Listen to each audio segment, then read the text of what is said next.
نو زه به تاسو نه دا غواړم دا ایکسپیکټیشن درکوم ما ته یقین دی چې تاسو به داسې کوئ.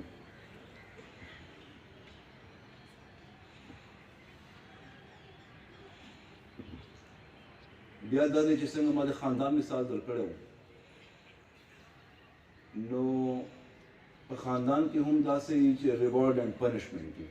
نو به دلته ومي په ښه کار باندې ریوارډ او په غلط کار باندې پنشمنټ.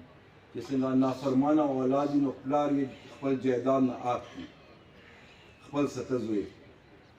نو هغه حساب سره د قدرت نظام چا ښه کار کړی دی بغیر د رینک د تفریق، که هغه ایس پی دی که هغه کانسټیبل دی، نو هغه اپریشیټ کېږي، هغه اکنالج کېږي، وخت د ریوارډ میلاویږي.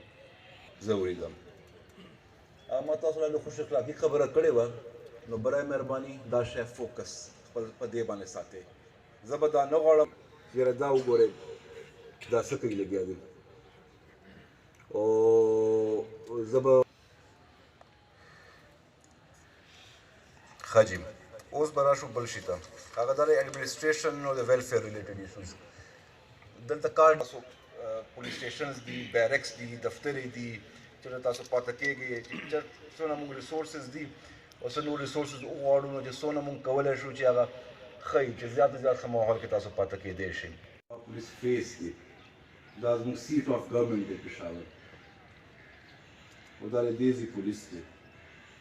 نو چې دیزي پولیس ښه کار کوي نو پوره پولیس ډپارټمنټ ښه ښکاري، او په خلکو کې عوامو کې او په هر ځای کې د پولیس نیکنامي کېږي.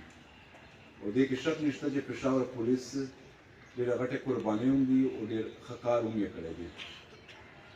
ډېر سخت نه سخت حالات کې دا پولیسو د پېښور پولیس چې کوم ولاړو چې چا د کرایم او د میلیټنسي او د دهشتګردي مقابله کړې ده، داسې مقابله کړې ده چې کوم خیبر پښتونخوا کې او پوره پاکستان کې خلک اپریشیټ کوي.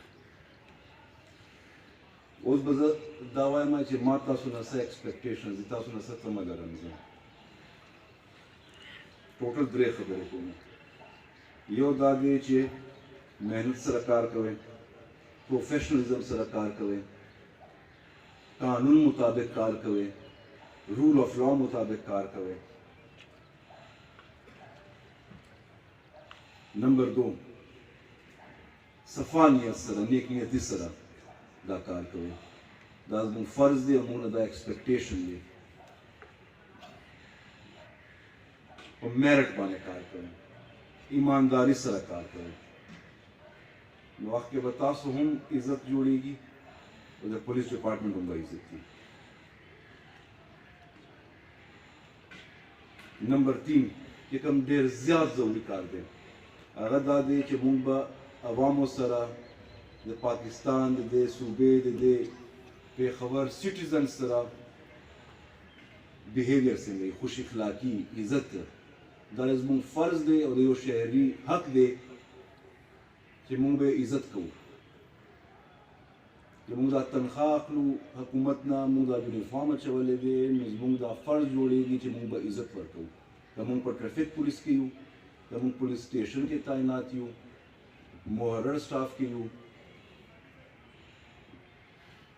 رایډر سټاف کې یو، په دفترو کې لګېدلي یو، چې چېرته هم زموږ کار دا دی چې هغو به عزت ورکوو، او د هغوی چېرې کار وي نو هغه کار به ورله کوو، چې کوم جایز کار وي هغې به فیسیلیټیټ کوو. بل دا دی چې زیاتره موږ له خلک راځي په تکلیف کې، چې څنګه ډاکټر ته په تکلیف کې راځي، نو موږ نه ایکسپیکټ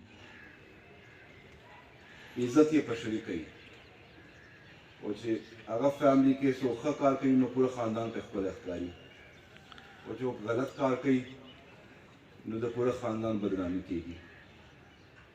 نو اوس موږ ټول چې دلته یو، نو ټولو نه زیات موږ دپاره چې کوم شی امپارټنټ دی هغه دا دی خپل عزت، د خپل د محکمې عزت، د پېښور پولیس عزت، د خیبر پښتونخوا ډپارټمنټ عزت. ځکه د خلکو ایکسپیکټیشن هم موږ نه دا دی، او موږ دا یونیفارم اچولی دا ډېره غټه ذمهواري ده او ډېر غټ اختیار هم دی. دا یونیفارم موږ له اختیار راکوي چې موږ د چا ازادي هم سلب کولی شو، ایف آی آر کولی شو، سړی ارسټ کولی شو، جیل ته یې لیږلی شو، هغه عدالت نه کنوکشن کېدی شي، سزا کېدی شي. دا ډېر غټ اختیار دی. چېرې اختیاري هغه حساب سره ذمهواري هم وي.